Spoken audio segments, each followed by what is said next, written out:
Assalamualaikum warahmatullahi wabarakatuh. Mari klik subscribe di channel ini dan aktifkan tanda loncengnya untuk mendapatkan update pemberitahuan di video berikutnya.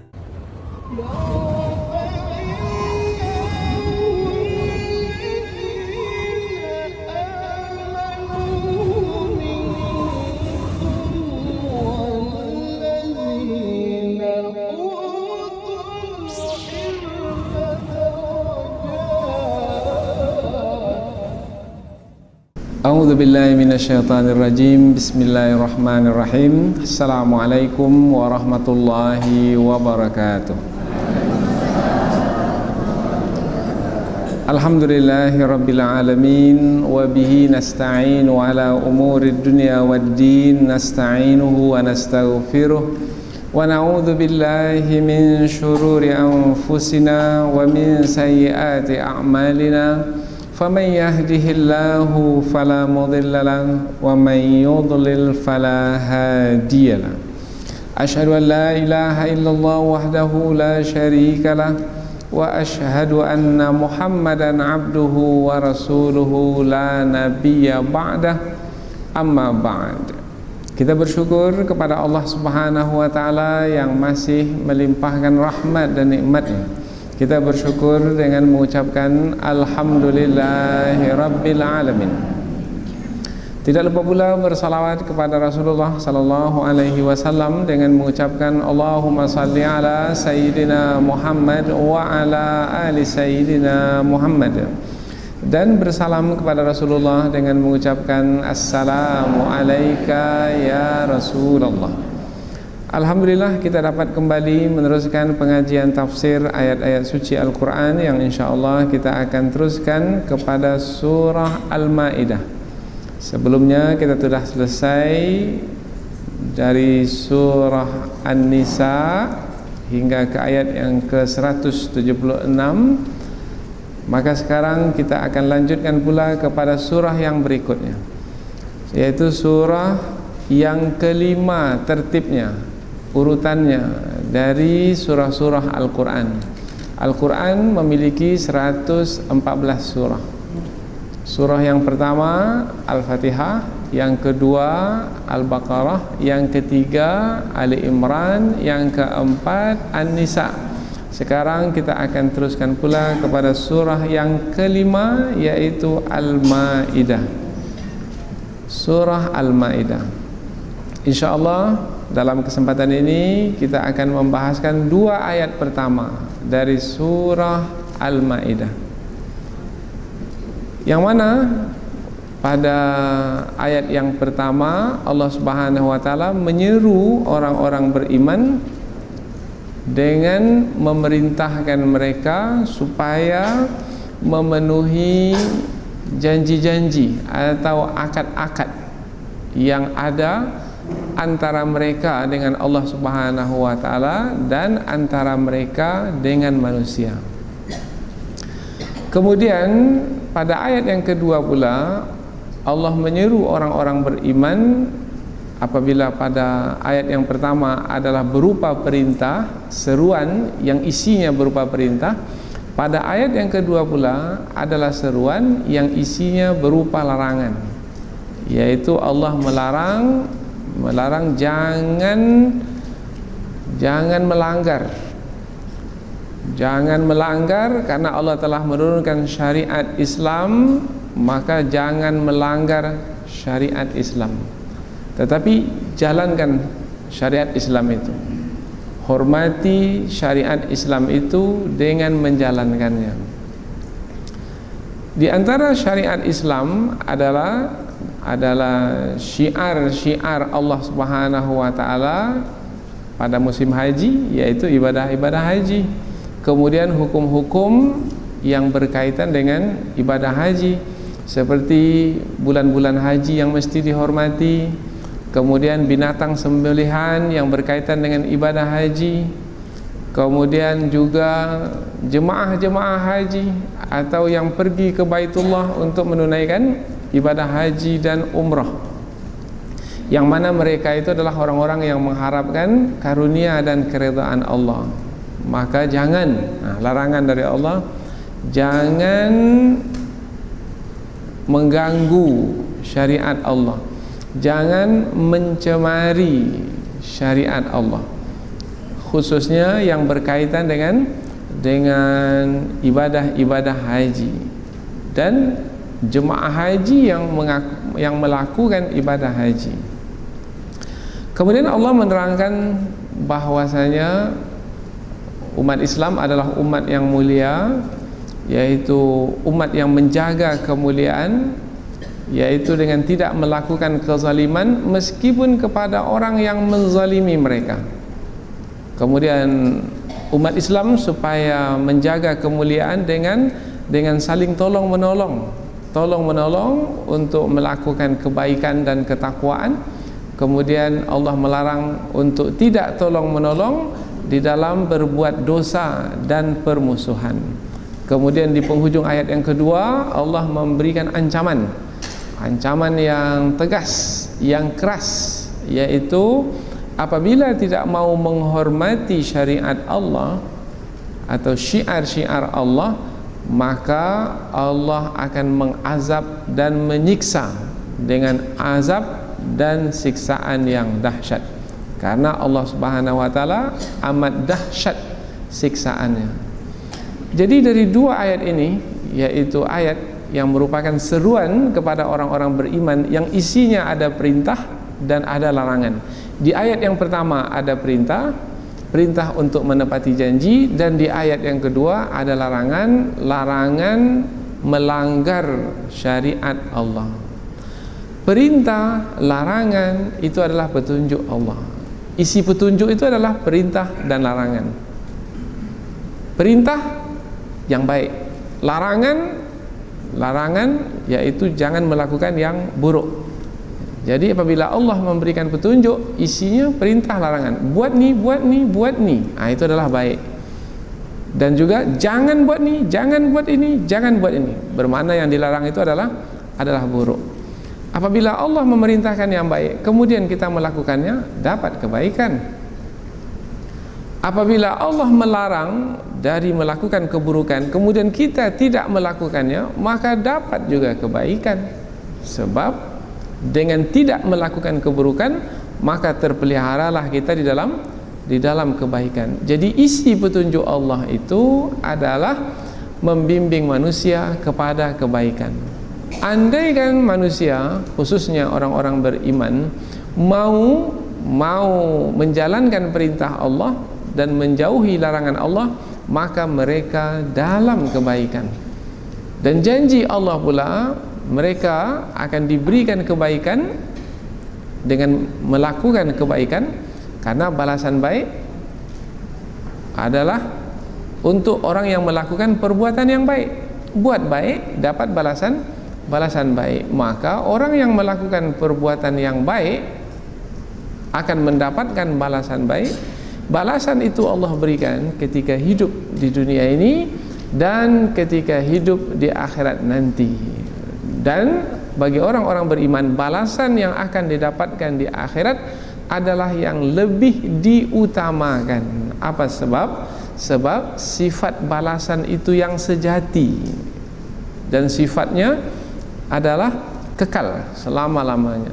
Sementara apabila balasan yang kita terima di dunia ini sifatnya sementara, yaitu menjelang meninggal dunia saja. Kalau sudah meninggalkan dunia ini, habis sudah.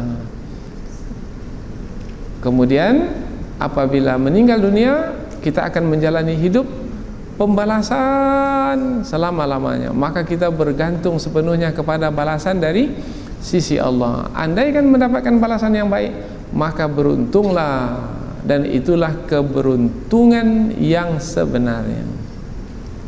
Jadi dua ayat ini isinya seruan kepada orang-orang beriman supaya orang-orang beriman itu mendapatkan kebaikan sehingga beruntung di dunia dan beruntung di akhirat.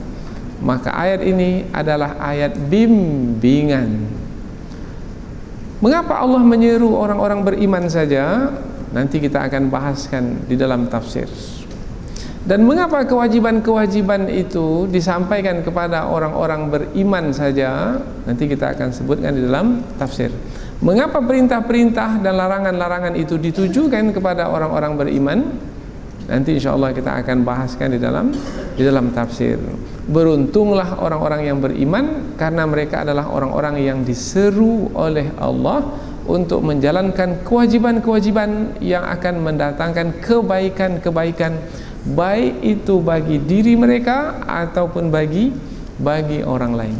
Maka orang yang beriman adalah orang yang akan bermanfaat bagi mereka seruan-seruan Allah, kemudian juga orang lain akan mendapatkan manfaat dari mereka yang menjalankan kewajiban. Jadi mereka ini adalah orang yang bermanfaat bagi diri sendiri dan orang yang bermanfaat bagi orang lain. Sebaik-baik manusia, di dalam hadis Nabi, khairun nas anfa'uhum linnas. Sebaik-baik manusia adalah yang mendatangkan manfaat atau yang memberikan manfaat bagi manusia lain. Jadi bagi manusia lain bermanfaat, bagi dirinya juga bermanfaat. Kita lihat ayat ini lebih dekat. Allah Subhanahu wa taala berfirman, A'udzu billahi minasyaitonir rajim. Bismillahirrahmanirrahim. Ya ayyuhalladzina amanu awfu bil 'uqud. Uhillat lakum bahimatul an'am illa ma yutla 'alaikum ghaira muhillis saidi wa antum hurum. Innallaha yahkumu ma yurid. Ya ayyuhalladzina amanu la tuhillu sya'airallahi walas syahral haram walal hadiya walal qalaid wala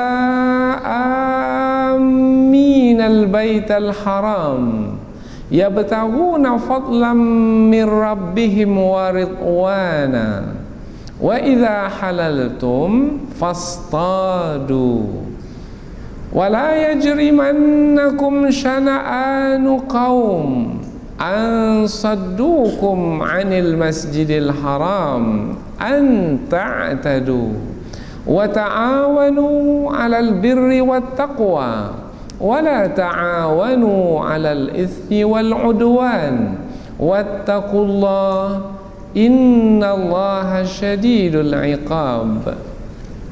Allah berfirman, ya ayyuhalladzina amanu, wahai orang-orang beriman, aufu bil 'uqud, penuhilah janji-janji itu. Perintah dari Allah kepada siapa? Kepada orang-orang beriman.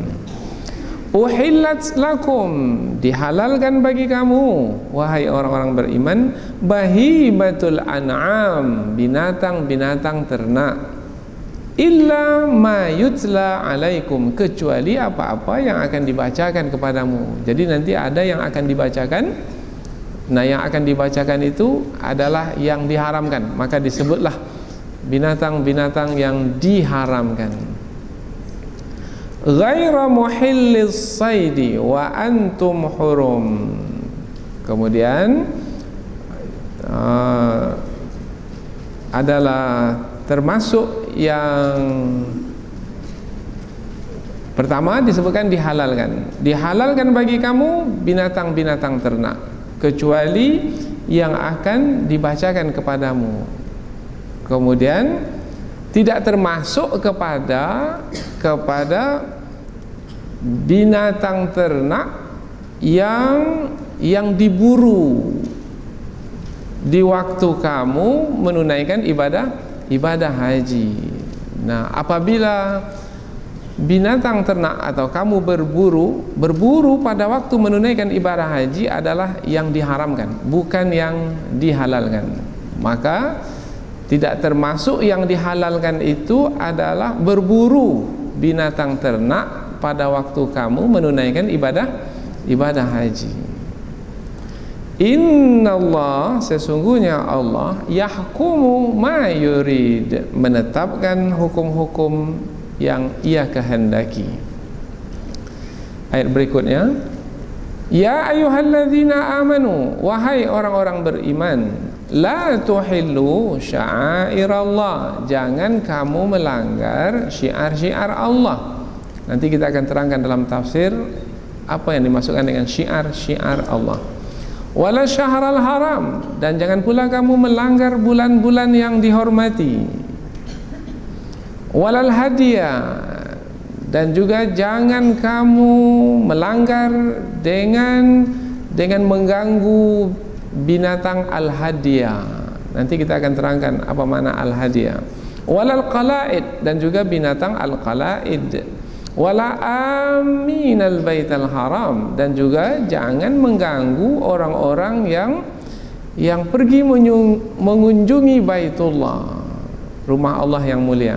Yabtaguna fadlan min rabbihim, yang mana mereka itu adalah mencari karunia dari Tuhan mereka, waridwana, dan juga mencari keridhaan Allah Subhanahu wa taala. Wa idza halaltum fastadu, dan apabila kamu telah selesai menunaikan ibadah haji, bermakna tidak lagi berada dalam keadaan berihram, sudah kembali ke tanah air, maka diperbolehkan bagimu untuk berburu. Tadi tidak diperbolehkan, sekarang diperbolehkan. Tadi tidak diperbolehkan karena kamu dalam keadaan menunaikan ibadah haji. Sekarang diperbolehkan karena ibadah haji sudah selesai ditunaikan. Wala yajrimannakum syana'anu qaumin an saddukum 'anil masjidil haram an ta'tadu, dan janganlah kebencian kamu kepada satu kaum yang mana kaum tersebut menghalangi kamu dari mengunjungi Masjidil Haram pada masa dahulu membuat kamu untuk melampaui batas, yaitu dengan menganiaya mereka. Dahulu umat Islam itu dihalangi dari mengunjungi Masjidil Haram, yaitu pada masa Rasulullah bermimpi. Dalam mimpi itu Rasulullah menyampaikan kepada para sahabat bahwasanya akan mengunjungi Masjidil Haram untuk menunaikan ibadah haji. Maka umat Islam pun datang dari Madinah ke Mekah untuk menunaikan ibadah haji. Tetapi sampai di Hudaybiyah, kafir Quraisy menghalang umat Islam. Kemudian ditetapkanlah perjanjian di Hudaybiyah, yaitu di antara isinya umat Islam pada tahun itu tak boleh mengunjungi Masjidil Haram. Maka mereka dihalang dari mengunjungi Masjidil Haram. Baru boleh tahun depan, tahun hadapan. Maka umat Islam mesti kembali ke Madinah. Maka pada tahun itu umat Islam kembali ke Madinah dan tidak dapat mengunjungi Masjidil Haram. Maka ini mendatangkan kemarahan pada umat Islam, yaitu dihalang dari mengunjungi Baitullah. Mereka sangat suka apabila dapat menunaikan ibadah haji, tapi mereka dilarang untuk menunaikannya. Marah sekali.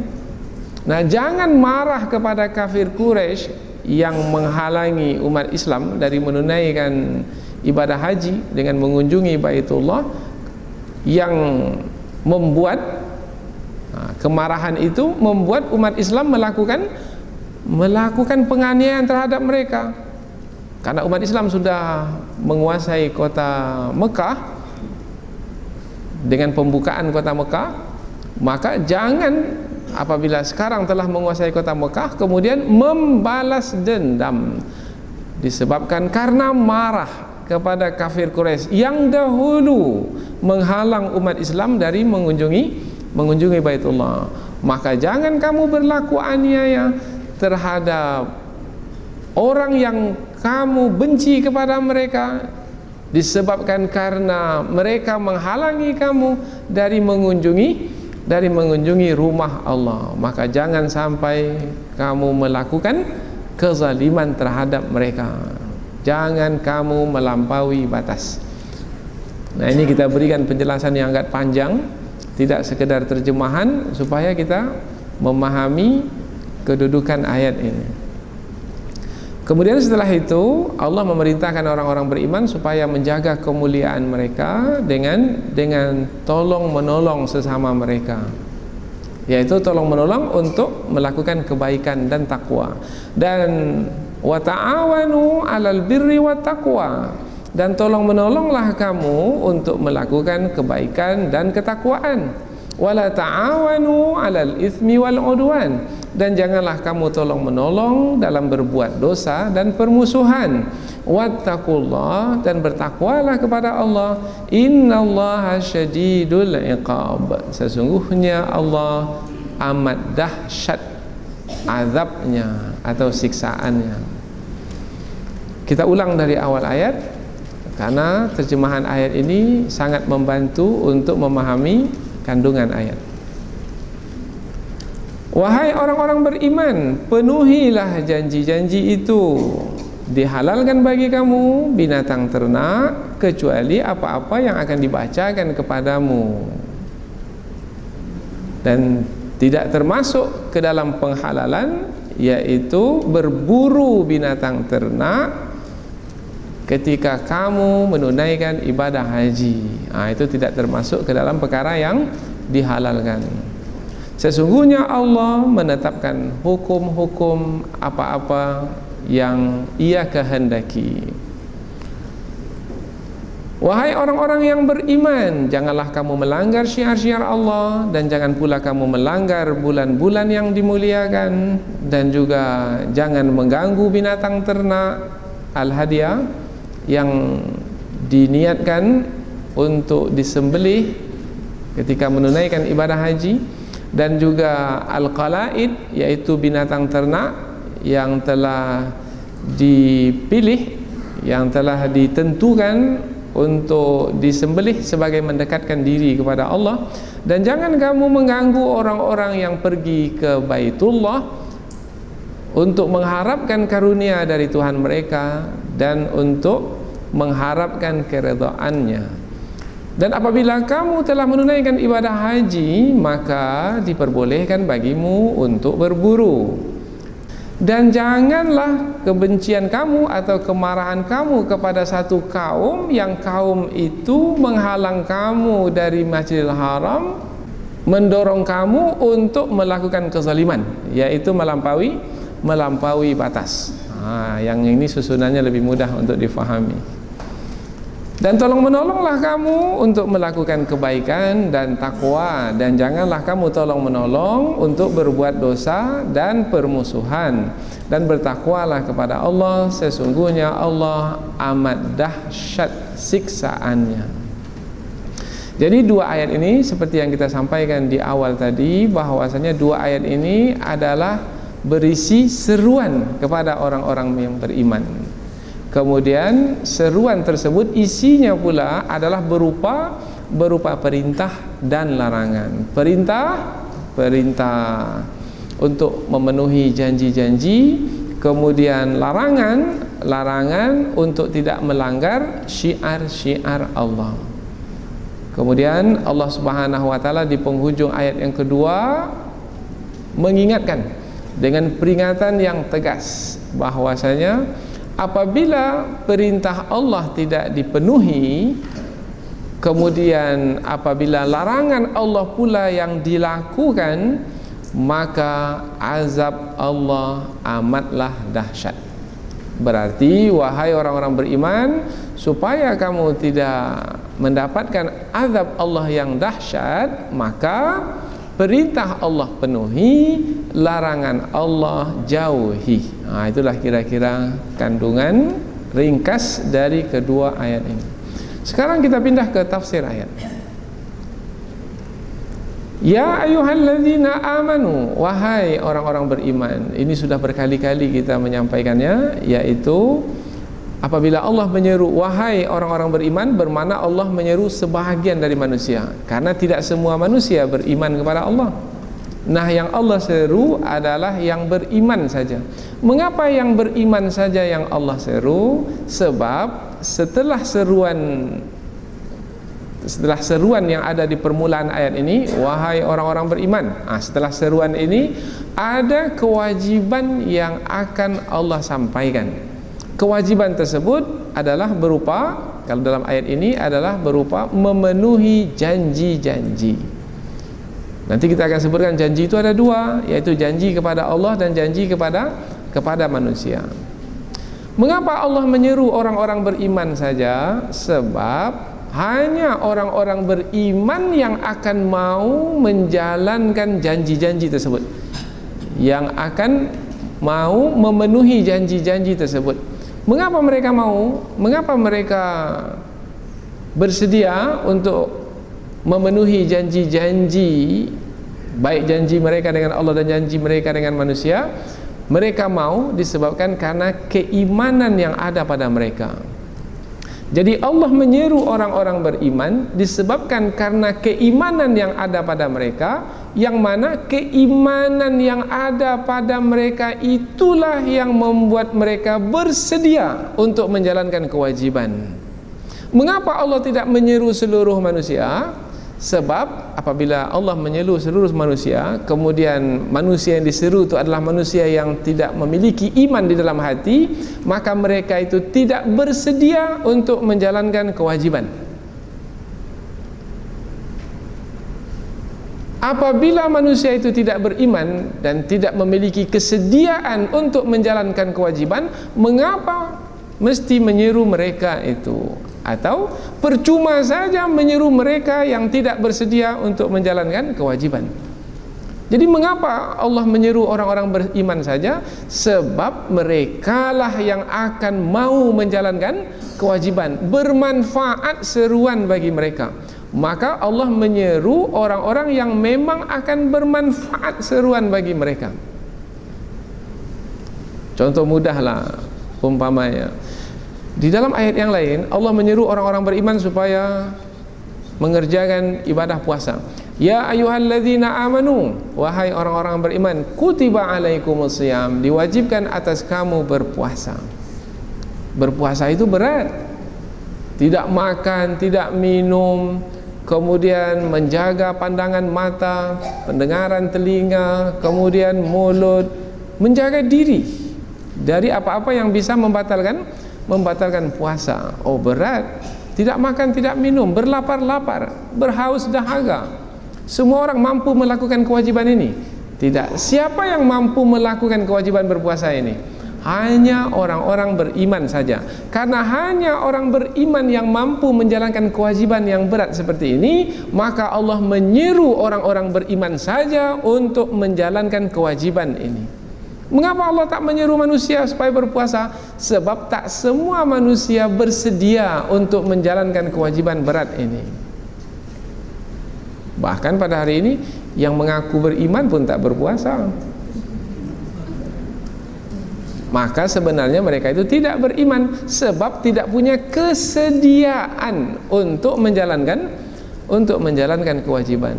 Maka ulama tafsir selalu menyampaikan dengan ringkas, apabila ada di permulaan ayat ya ayyuhalladzina amanu, wahai orang beriman, berarti ada kewajiban yang akan diterangkan setelah itu. Karena hanya orang-orang beriman yang akan mau menjalankan kewajiban. Jadi orang-orang yang beriman akan membuktikan keimanan mereka sebagai orang-orang beriman dengan menjalankan kewajiban. Kewajiban yang disebutkan dalam ayat ini pertama adalah aufu bil uqud, penuhilah janji-janji itu. Janji ada dua, yaitu janji dengan Allah, janji dengan manusia. Janji dengan Allah adalah beriman kepada Allah, yaitu dengan beribadah kepada Allah sebagai membuktikan keimanan. Dahulu ketika kita berada di alam roh, Allah Subhanahu wa taala telah mengambil janji dari kita, dan kita pun telah memperakui janji tersebut di hadapan Allah. Wa id akhadha rabbuka min bani adama min zuhurihim dzurriyyatahum wa ashhadahum ala anfusihim alastu bi rabbikum qalu bala. Allah mengambil janji dari sekalian manusia yang ketika itu manusia masih lagi berupa roh. Allah bertanya kepada kita yang masih lagi berupa roh, bukankah aku ini Tuhanmu? Maka semua kita menjawab, ya Allah, Engkau adalah Tuhan kami, kami beriman kepadamu, Engkau adalah Tuhan kami. Maka sebagai membuktikan kami ini telah mengakui Engkau sebagai Tuhan, maka kami akan menjalankan apa saja yang Engkau perintahkan. Itu sebagai bukti keimanan yang diperakui. Dan kita berjanji untuk menetapkan, kita berjanji akan memenuhi setiap apa yang Allah tetapkan. Karena kita telah beriman kepada Allah, maka apapun yang Allah tetapkan kita akan jalankan. Jadi kita sudah berjanji dengan Allah, sudah berjanji dengan Allah. Maka ketika berada di muka bumi ini, jalankanlah, tunaikanlah, penuhilah janji-janji Allah itu. Yaitu Allah telah menurunkan kitab suci, isinya di dalam adalah petunjuk. Yang petunjuk itu berupa perintah-perintah dan larangan-larangan. Maka perintah-perintah Allah itu laksanakan, dan larangan-larangan Allah itu tinggalkan. Dengan demikian bermakna kita telah memenuhi janji dengan Allah Subhanahu wa taala. Tetapi ramai kita lihat manusia tidak memenuhi janjinya dengan Allah Subhanahu wa taala. Ada perintah Allah tak dibuat, ada larangan Allah itu pula yang dilakukannya, bermakna dia tidak memenuhi janji dengan Allah. Kemudian kata al-uqud di dalam ayat ini berbentuk jamak dan menggunakan alif lam. Al-uqud bermakna janji-janji, bermakna lebih dari satu. Karena lebih dari satu, maka bukan hanya janji dengan Allah yang mesti dipenuhi seperti yang dimasukkan dalam ayat ini, tetapi juga janji dengan manusia. Apa pula janji-janji dengan manusia? Antara manusia dengan manusia ada terikat dengan janji-janji pula. Umpamanya janji-janji tersebut, umpamanya dalam jual beli ada janji-janji. Si pembeli berjanji memberikan barang, kemudian si pembeli berjanji memberikan harga seperti yang mereka sepakati. Beri barang, beri harga. Itu namanya janji, akad. Kemudian nanti ada lagi umpamanya, diberikan barang seperti apa, diberikan harga sebanyak apa. Kemudian lagi mungkin janjinya adalah berupa waktu, diberikan barang dalam waktu berapa lama, pembayaran dalam waktu berapa lama. Janji-janji ini mesti dipenuhi. Si pembeli memenuhi, si penjual pun memenuhi. Ini janji antara manusia dengan manusia dalam perdagangan. Ada lagi perjanjian di dalam pernikahan, maka namanya akad nikah. Dari kata uqud, akad nikah, berjanji, yaitu si suami menjaga, memelihara istrinya, menyara hidup istrinya, membimbing istrinya. Kemudian si istri pula adalah melayani suaminya, menghormati suaminya, membantu suaminya, menjaga kehormatan suaminya, dan lain sebagainya. Ini namanya janji antara suami istri, antara manusia dengan manusia. Ada lagi janji-janji yang lain seperti wasiat, seperti warisan, seperti apa lagi yang lain, seperti hibah dan lain sebagainya. Ini semua adalah janji-janji antara manusia dengan manusia. Di dalam ayat ini, di permulaan surah Al-Maidah, wahai orang-orang yang beriman, penuhilah janji-janjimu. Tapi mana janji-janji yang dimaksudkan? Tak ada disebut di sini, karena ini adalah ayat yang pertama. Maka maksudnya adalah janji-janji yang telah diterangkan di surah Al-Baqarah, di surah Ali Imran, dan di surah An-Nisa sebelum ini. Jadi ayat ini sebagai menegaskan lagi supaya memenuhi janji yang telah diketahui melalui ayat-ayat yang terdahulu. Maka nampaklah kaitan antara ayat ini dengan ayat-ayat yang sebelumnya. Kata janji di dalam ayat ini menggunakan kata al-uqud, jamak dari akad. Perkataan akad itu adalah janji yang tegas atau janji yang teguh, yang tak boleh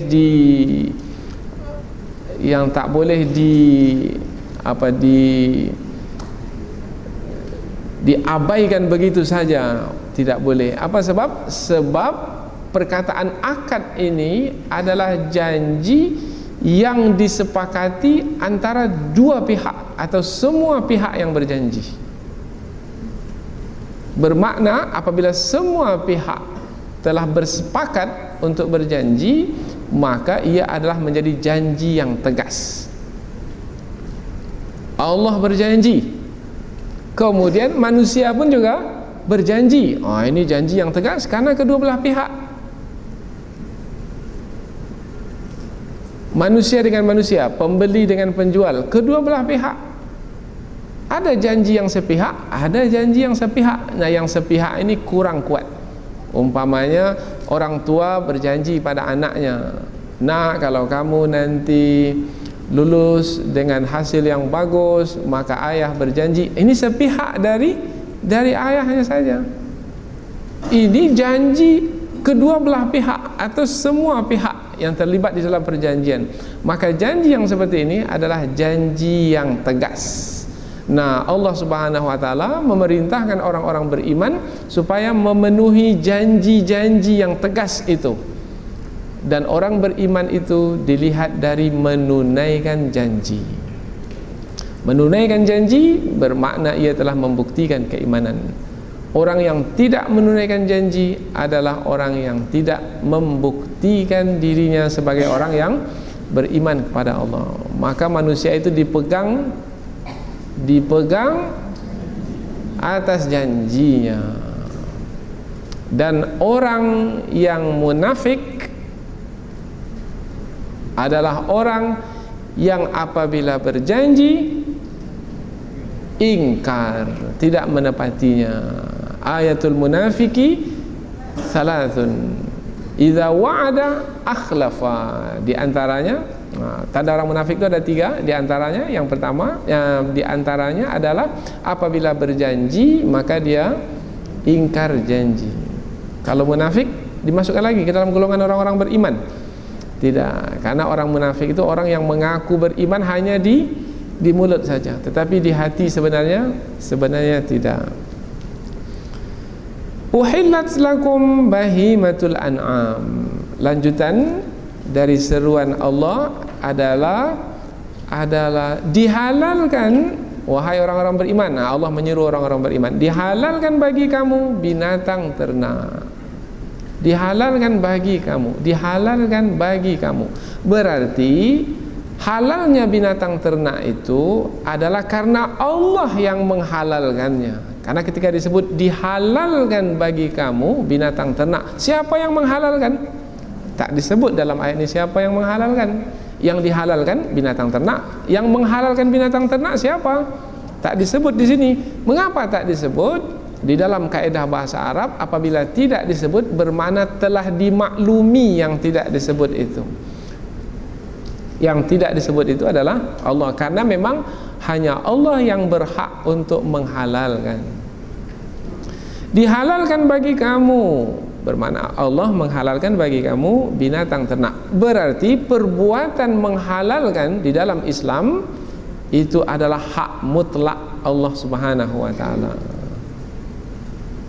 Dan kita apabila disebut dihalalkan bagi kamu binatang ternak, berarti ambillah, karena yang dihalalkan itu yang diperbolehkan untuk mengambilnya. Adapun yang haram dilarang untuk mengambilnya.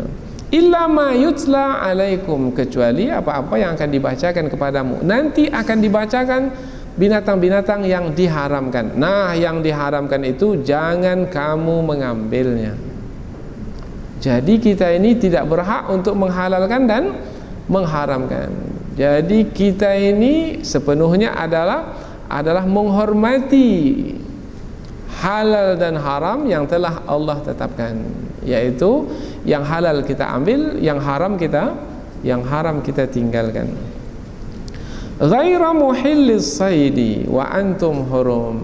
Tidak termasuk yang dihalalkan berburu pada waktu kamu menunaikan ibadah haji.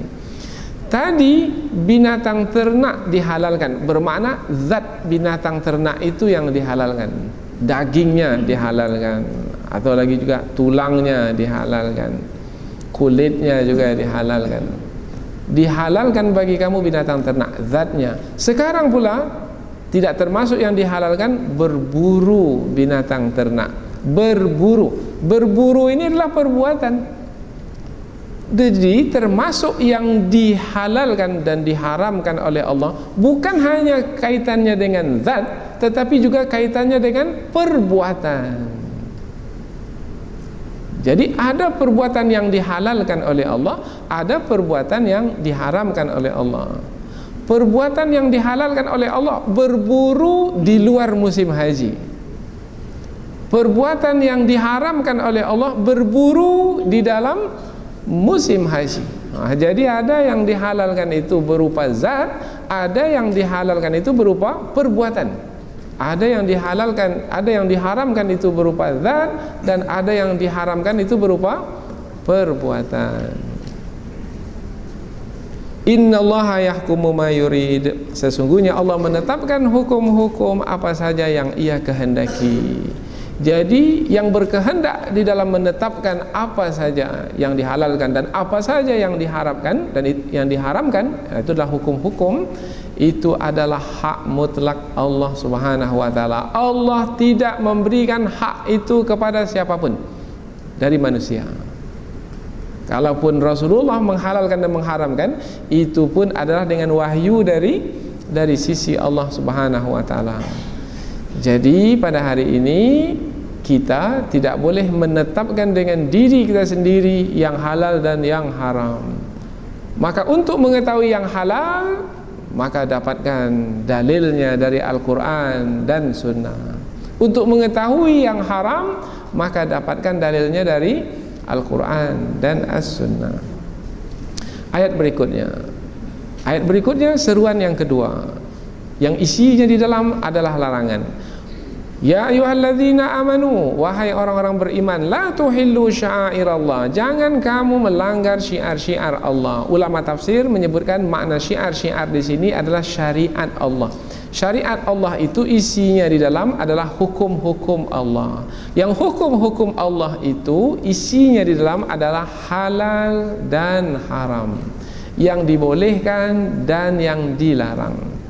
Ada di antara ulama tafsir menerangkan bahwasanya makna syiar-syiar Allah yang dimaksudkan di sini adalah dengan syiar-syiar Allah di sini adalah ibadah-ibadah haji, yaitu seperti memakai pakaian ihram, kemudian memakai pakaian ihram mulai dari miqat, kemudian tawaf, sa'i, wukuf di Arafah, melontar jamarat di Mina, dan lain sebagainya. Maka jangan melanggar. Seperti apa yang Allah tetapkan, maka seperti itu lakukan. Seperti apa Allah tetapkan memakai pakaian ihram, seperti itu lakukan. Dari mana mulainya miqat, maka seperti apa yang Allah tetapkan, maka mulailah miqat dari tempat yang telah ditetapkan. Tawaf seperti apa? Seperti itu buat. Sa'i seperti apa? Seperti itu lakukan. Wukuf di Arafah, kapan waktunya? Maka pada masa itu wukuf di Arafah, dan seterusnya. Jangan melanggar. Maka kita tidak dibolehkan untuk membuat sesuatu yang tidak ditetapkan oleh Allah Subhanahu wa taala. Kalau kita buat juga, maka ia disebut sebagai perkara bid'ah, yaitu perkara yang dibuat-buat, yang tidak ada dalilnya dari Al-Quran ataupun dari As-Sunnah. Itu adalah pelanggaran. Orang-orang beriman tidak boleh melakukannya. Wala syahral haram, dan juga tidak melanggar pada bulan-bulan haram. Bulan-bulan haram itu ada 4, yaitu Rajab, kemudian Zulqa'dah, Zulhijjah, dan Muharram. Tidak boleh melanggar maknanya tidak boleh melakukan perang pada bulan-bulan tersebut atau perkara-perkara yang bisa membawa kepada peperangan, tidak boleh. Walal hadiah, tidak boleh mengganggu binatang al-hadiah. Al-hadiah yaitu yang dibawa ke Baitullah untuk disembelih sebagai mendekatkan diri kepada Allah, seperti binatang kurban umpamanya, atau binatang yang disembelih sebagai membayar dam umpamanya, atau binatang-binatang yang memang kita niatkan untuk mendekatkan diri kepada Allah. Itu jangan diganggu. Diganggu maknanya dengan memusnahkannya, seperti yang dilakukan oleh orang-orang munafik pada masa dahulu atau orang-orang kafir. Walal qala'id, dan juga binatang ternak al-qala'id. Qala'id ni yang memiliki kalung. Dahulu binatang ternak yang dibawa ke tanah suci itu diberi kalung untuk membedakan binatang ternak ini dengan binatang ternak yang lainnya. Yang diberi kalung itu adalah yang telah diniatkan untuk disembelih di tanah suci, maka jangan diganggu. Yang sudah diberi kalung itu jangan diganggu, karena itu adalah yang telah diniatkan untuk mendekatkan diri kepada Allah. Wala aminal baital haram, dan jangan mengganggu orang-orang yang pergi mengunjungi Baitullah al-Haram. Jangan mengganggu mereka, yaitu jangan menghalang mereka untuk sampai ke tanah suci, seperti yang pernah dilakukan dahulu oleh kafir Quraisy. Tidak sepatutnya mengganggu mereka. Apa sebab? Sebab mereka itu adalah diterangkan keadaan mereka. Tak sepatutnya mengganggu mereka itu. Sebabnya mereka itu adalah orang-orang yang yabtahuna fadlam mir rabbihim wa ridwana. Mereka itu adalah orang-orang yang mencari karunia dari Tuhan mereka dan mencari keredaan Allah. Maka tak patut menghalang orang yang mencari karunia Allah. Tidak patut menghalang orang yang mencari keredaan Allah. Kemudian Allah terangkan yang tadi disebutkan bahwasanya berburu di waktu menunaikan ibadah haji diharamkan, tetapi apabila sudah selesai menunaikan ibadah haji dihalalkan. Wa idza halaltum fastadu. Kemudian berikutnya lagi Allah Subhanahu wa taala menerangkan sifat yang mulia kepada orang-orang yang beriman, dan mereka mesti menjaga sifat mulia tersebut, yaitu jangan sampai kebencian mereka kepada kaum tertentu membuat mereka melakukan kezaliman terhadap kaum tersebut. Jangan membalas keburukan dengan keburukan. Maka umat Islam dilarang untuk melampaui batas supaya terjaga kehormatan dan kemuliaan mereka sebagai orang-orang yang beriman kepada Allah. Kemudian Allah memerintahkan orang-orang beriman supaya untuk menjaga kemuliaan mereka dan tetap terjaga kemuliaan mereka, maka mereka di antara mereka hendaklah senantiasa tolong menolong untuk melakukan kebaikan. Ada perbuatan baik, tolong menolong untuk melakukan kebaikan. Karena boleh jadi perbuatan yang baik itu berat untuk melakukannya sendiri, tetapi apabila dilakukan secara bersama-sama ia menjadi mudah dan ringan, bahkan melahirkan semangat untuk melakukannya. Maka tolong menolong dalam melakukan kebaikan, membangun masjid umpamanya, mendirikan lembaga pendidikan umpamanya, atau apa saja. Tolong menolong dalam melakukan kebaikan dan perbuatan takwa, yaitu perbuatan yang bisa memelihara diri dari murka Allah Subhanahu wa taala.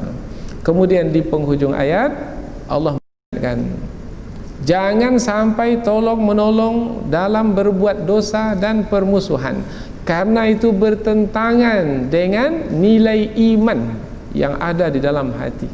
Karena apabila seorang itu beriman kepada Allah, maka ia tidak akan mungkin melakukan dosa dan berbuat permusuhan. Maka jangan kamu cemari imanmu, wahai orang-orang beriman, dengan tolong menolong untuk berbuat dosa dan permusuhan.